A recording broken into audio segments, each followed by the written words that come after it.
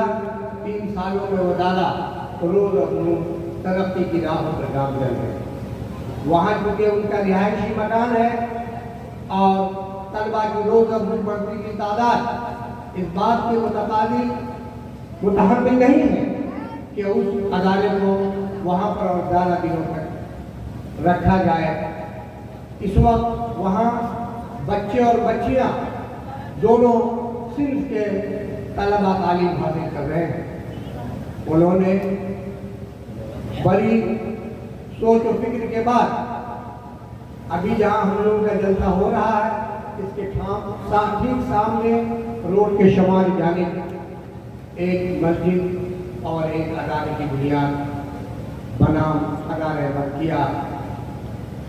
آج رکھی جا رہی ہے، علماء کرام بزرگان دین سے ہاتھوں۔ يهده الله فلا مضل له ومن يضلله فلا هادي له ونشهد أن لا إله إلا الله وحده لا شريك له ونشهد أن سيدنا ومولانا محمدا عبده ورسوله وصلى الله تبارك وتعالى على خير خلقه محمد وعلى آله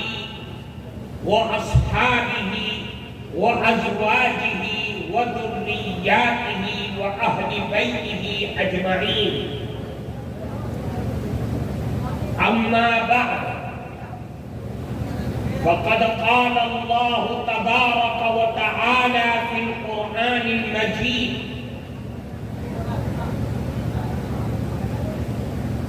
يا أيها الناس اعبدوا ربكم الذي خلقكم والذين من قبلكم لعلكم تتقون. وعن عبد الرحمن بن أبي قراب رضي الله تعالى عنه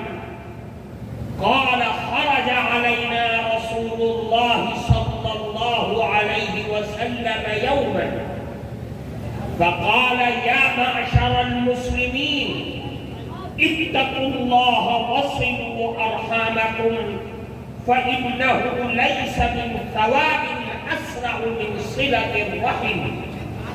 وإياكم والبغي فإنه ليس من عقوبة إلا عقوبة بغي، وإياكم وعقوق الوالدين فإن ريح الجنة يوجد من مسيرة ألف عام والله لا يجدها عاق ولا قاطع رحم ولا شيخ زان ولا جار إزاره خيلاء، إنما الكبرياء لله رب العالمين، أو كما قال رسول الله صلى الله عليه وسلم. محترم صدر جلسہ، حضرات علماء کرام، قرب و جوار سے آئے ہوئے مہمانان مکرم، آج کا یہ پروگرام معلم انسانیت کے نام سے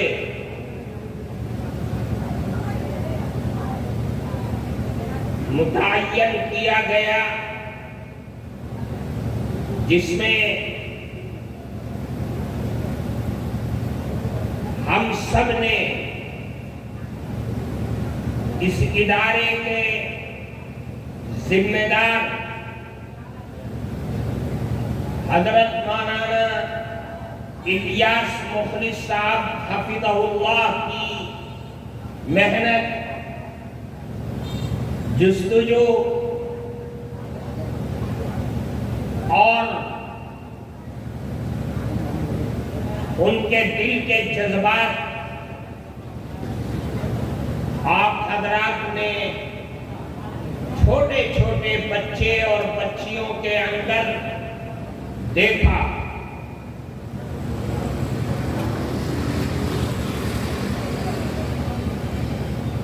علم کی لائن سے جو محنت اور کوشش کی جا رہی ہے، اللہ تعالیٰ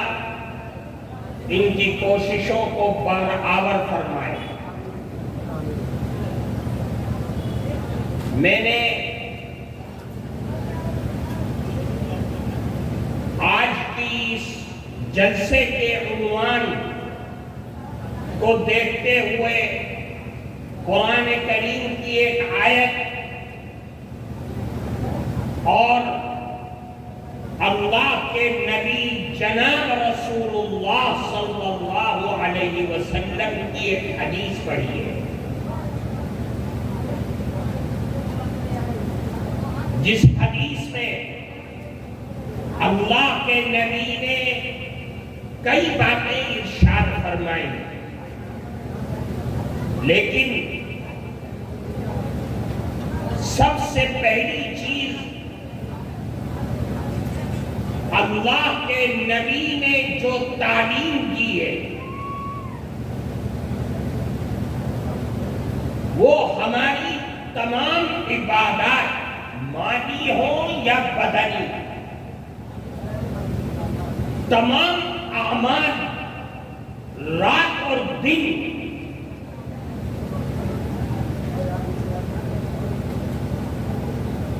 وہ تمام چیزیں جو اللہ کے نبی نے 23 سالہ دور میں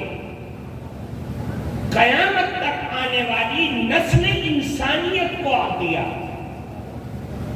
قرآن کریم کی ہر آیت کا عمل جو اللہ نے قرآن میں فرمایا ان تمام اعمال کا خلاصہ نچوڑ جس کی بنیاد پر انسان عرش پر پہنچ جائے اور فرشتوں سے آگے بڑھ جائے، وہ چیز اللہ کے نبی نے ہم سب کو اس حدیث کے اندر بیان فرمائی، جس کے بغیر کوئی عبادت اللہ کے دربار میں مقبول نہیں، کوئی عمل مقبول نہیں، جو سارے اسلام اور مذہب اسلام کا نچوڑ اور بنیاد ہے۔ جو اپنے خالق کو جان لے، پہچان لے، اس کے حکموں کے مطابق، اس کی مرضیات کے مطابق اپنی زندگی کی گاڑی کو اور پٹری کو چلائے، وہی انسان کامیاب ہو سکتا ہے۔ میرے بھائیوں، اللہ نے ہمارے لیے بے شمار نعمتیں اللہ نے بن مانگے ہوئے ہمیں عطا کی ہیں۔ اللہ کا جتنا بھی ہم شکر بجا لائیں یہ کم ہے، یہ اللہ کی مہربانی کا نتیجہ ہے۔ اللہ ہم پر کتنا مہربان ہے، اللہ کتنا دیالو ہے، اللہ ہمیں کتنا چاہتا ہے کہ ہم نے اس سے کچھ بھی نہیں مانگا، اس کے باوجود ہماری ضروریات کا سارا انتظام اس نے کر دیا ہے۔ یہ پوری کائنات ہمارے لیے بنائی گئی ہے۔ ان الدنیا خلقت لکم وانکم خلقتم للآخرہ، یہ پوری کائنات ہمارے لیے بنی ہے اور ہم سب آخرت کے لیے بنے ہیں۔ ہم سب یہاں تیاری کے لیے آئے ہیں، صرف کھانے کمانے، جاگنے سونے، اٹھنے بیٹھنے، ٹہلنے گھومنے، اس مقصد سے اس دنیا میں نہیں آئے ہیں۔ اس کے پیچھے ایک مقصد ہے۔